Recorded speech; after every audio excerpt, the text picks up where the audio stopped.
할렐루야, 오늘도 영상 예배 나오신 여러분들을 주님의 이름으로 환영하고 축복합니다. 오늘 우리가 볼 말씀은 사사기 11장 4절에서부터 7절까지의 말씀입니다. 사사기 11장 4절에서부터 7절까지의 말씀을 제가 읽어드리겠습니다. 얼마 후에 암몬 자손이 이스라엘을 치러 하니라. 암몬 자손이 이스라엘을 치러 할 때에 길르앗 장로들이 입다를 데려오려고 돕당에 가서 입다에게 이르되 우리가 암몬 자손과 싸우려 하니 당신은 와서 우리의 장관이 되라 하니 입다가 길르앗 장로들에게 이르되 너희가 전에 나를 미워하여 내 아버지 집에서 쫓아내지 아니하였느냐 이제 너희가 환난을 당하였다고 어찌하여 내게 왔느냐 하니라. 아멘. 오늘 말씀에 등장하는 주인공 사사는요, 바로 입다입니다. 입다는요, 긍정적인 측면과 부정적인 측면을 같이 갖고 태어난 사사인데요. 긍정적인 측면은 바로 입다에게 붙여진 별명이 있습니다. 그건 바로 큰 용사입니다. 입다는 큰 용사로서요, 전쟁에서 굉장히 유명세를 떨쳤다든지 아니면 전쟁에 탁월한 능력을 갖춰져 있는 것으로 보여집니다. 그리고 부정적인 측면은 입다가 태어나서의 굉장히 어려운 과정에 슬픈 과거사가 있는데요. 입다의 아버지는 기생을 통해서 입다를 낳게 되었습니다. 그리고 본처 역시도 자녀들을 낳게 되었는데요. 이 아들들이 자라면서 입다를 쫓아냈습니다. 어떻게 쫓아냈냐면 바로 2절의 말씀을 보니까 너는 다른 여인의 자식이니 우리 아버지 집에서 기업을 잊지 못한다 라고 말합니다. 그러니까 이 자녀들이 이제 본처의 자녀들이 자라나면서 아버지의 재산을 입다와 나누고 싶지 않았습니다. 그래서 미리 이 입다를 쫓아냈습니다. 입다는요, 그러한 아픔과 상처를 가지고 돕당에 거주하게 되는데요. 돕당은 바로 그 뜻이 좋은 땅이란 뜻입니다. 그러니까 좋은 땅에 거주했습니다. 이 돕당은 길르앗 북쪽에 있었습니다. 입다는요, 여기서 누구를 만났냐면 바로 잡류들을 만납니다. 잡류라는 것은요, 바로 재산이나 사회적 신분이 없었던 사람들, 그러니까 막 주거지가 일정하지 않고 막 돌아다니는 생활을 했던 사람들이 입다 주변에 많이 붙고 도와줬습니다. 그래서 입다가 그 사람들과 함께 교제하면서 이제 교류하면서 살아가게 됩니다.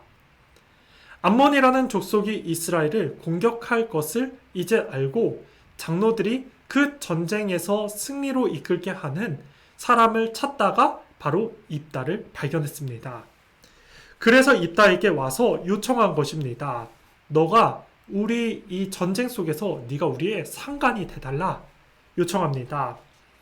입다는 뭐라고 말합니까? 7절의 말씀을 보니까 입다가 길르앗 장로들에게 이르되 너희가 전에 나를 미워하여 내 아버지 집에서 쫓아내지 아니하였느냐 이제 너희가 환난을 당하였다고 어찌하여 내게 왔느냐 하니라. 그러니까 충분히 이해가 됩니다. 하소연합니다. 니네가 전에 나를 쫓아내지 않았냐? 이제 필요하다고 나를 데려오는 게 말이 되냐? 하소연합니다. 충분히 상황적으로 이해는 됩니다. 여러분, 우리가 말씀을 보면서 오늘 무엇을 발견할 수 있냐면요. 장로들의 한 행동들을 한번 유심히 보시기 바랍니다. 장로들은요, 문제가 생겼습니다. 그리고 이 문제를 가지고 그 문제를 해결할 수 있는 적당한 사람에게 찾아가 그 사람을 이제 요구하고 섭외해서 이 문제를 해결하려고 합니다. 근데 우리가요, 잘 생각해 보시기 바랍니다. 물론 세상적인 기준에서는 크게 맞습니다. 문제가 생기면 이 문제를 해결할 수 있는 사람을 고용하든지 조언을 얻든지 맞습니다. 근데 여러분, 장로들은요, 순서가 잘못됐습니다. 왜냐하면 문제가 생기면 이 문제를 해결할 사람을 먼저 찾는 것이 아니라 하나님을 앞에 하나님께 기도하고 하나님의 뜻을 먼저 구한 다음에 주님의 인도함을 받으며 입다를 섭외해야 됐습니다. 근데 장로들은요, 지금 문제가 터지니까 기댈 사람, 이 문제 해결할 사람, 입다. 그래서 입다에게 찾아가 입다를 고용하고 상관으로 추대하려고 했습니다. 순서가 잘못됐습니다. 우리가요, 오늘 삶 속에서도 사실은 마찬가지입니다.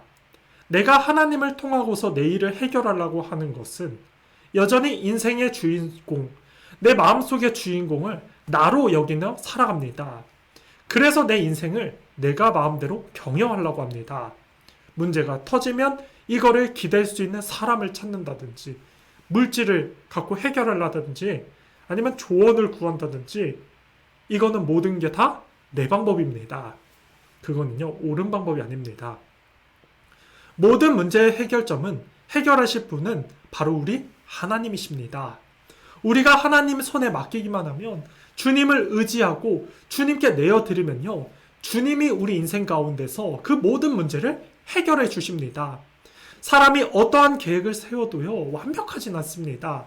그러나 하나님께서 그 문제를 개입하시면요, 하나님은 완벽하게 그 문제를 다 처리하시고 해결해 주십니다. 여러분, 우리가요, 삶 속에서 무엇이 문제가 터졌을 때 내가 내 머리로, 내 이성으로 그 문제를 해결하려고 하지 마시기 바랍니다. 하나님께 달려가시기 바랍니다. 기도하며 주님께 내어드리고 주님을 붙잡고 주님을 바라보시며 나아가시는 여러분 되기를 축복하겠습니다. 아멘. 최근에 있었던 일인데요. 이제 제가 동탄, 옆 동네에 있는 이제 동탄에 갈 일이 생겼습니다. 그래서 이제 차로 이제 내비를 켜고 가는데요. 이제 오산을 거쳐서 동탄에 가게 되었습니다. 오산은 제가 항상 길을 거의 다 알기 때문에 어디가 가면 지름길이고 어디가 가면 그 길이 더 막 좋은 길이라는 것을 사실은 알고 있습니다. 어제도 마찬가지였는데요. 이제 동탄으로 가는 도중에 이제 내비에서 직진하라고 했습니다. 근데 제 생각에는 우회전을 해서 좌회전을 하면 그 길이 만날 거라고 항상 내 경험에서는 그렇게 생각이 들었습니다. 그래서 과감히 운전대를 돌려가지고 이제 내비보다는 제 생각대로 갔습니다. 근데 이걸 웬걸, 그 가는 길에 직진이 안 되고 그 길이 막혀 있었습니다. 그래서 다시 차로 이렇게 유턴해서 돌아서 먼 길로 이렇게 돌아서 내비 따라가서 목적지까지 잘 도착했습니다. 무엇을 느끼냐면요, 내 생각과 판단대로 하면요, 문제가 생깁니다. 그러나 우리가요, 이거는 내비의 문제였지만 우리가 하나님에게 맡기고 하나님께서 주시는 방향대로 마음대로 순종하고 주님이 이끄시는 대로 걸어가기만 하면요, 주님이 가장 안전한 길로, 가장 복된 길로 인도해 주신다는 사실을 우리는 믿으시기 바랍니다. 그래서 자꾸만 내적으로 내 욕심과 이성이 앞세우는 것이 아니라 내 안에 주님을 먼저 모시고 기도하고 뜻을 구하고 모든 걸 주님께 맡겼을 때 주님이 원하시는 대로 이끄시는 대로 걸어 나가시는 여러분 되기를 축복하겠습니다. 아멘. 시편 37편은 이렇게 말씀합니다. 내 길을 여호와께 맡기라. 그를 의지하면 그가 이루시고, 주님께 기도로 맡기고 주님께 맡기기만 하면 주님이 이루어 주십니다. 그러니 문제가 생겼다면요, 그 문제 때문에 내 머리대로 내 방법대로 그 문제를 해결하시지 마시고 기도하시고 주님의 뜻을 구하고 주님의 음성을 듣고 말씀 붙잡고 주님의 뜻 붙잡고 그 문제를 해결해 나가시는 여러분 되기를 축복하겠습니다. 아멘. 우리가 오늘 하루를 살아갈 때 이 사실을 기억하며 장로들이 실수한 것처럼 실수하지 말고 우리는 다른 방향에서 오늘도 주님의 다스림을 받는 여러분의 삶이 되기를 소망하겠습니다. 아멘. 말씀의 결론을 맺겠습니다. 모든 문제의 해결은 바로 우리 하나님이십니다. 하나님께 맡기기만 하면 주님이 우리 아버지시기 때문에, 좋으신 분이기 때문에 자녀의 그 모든 걱정을 아버지인 우리 하나님께서 해결해 주십니다. 또 삶을 이끌어 주십니다. 우리는 그 사실을 기억하며 오늘도 내 뜻대로 그 문제를 해결하지 마시고 기도하고 간구하고 구하시고 선포하시면서 주시는 마음에 성령님이 이끄시는 대로 순종함으로써 오늘도 주님 안에서 복된 하루 사시는 저와 여러분의 삶 다 되기를 예수님의 이름으로 축복하겠습니다. 아멘.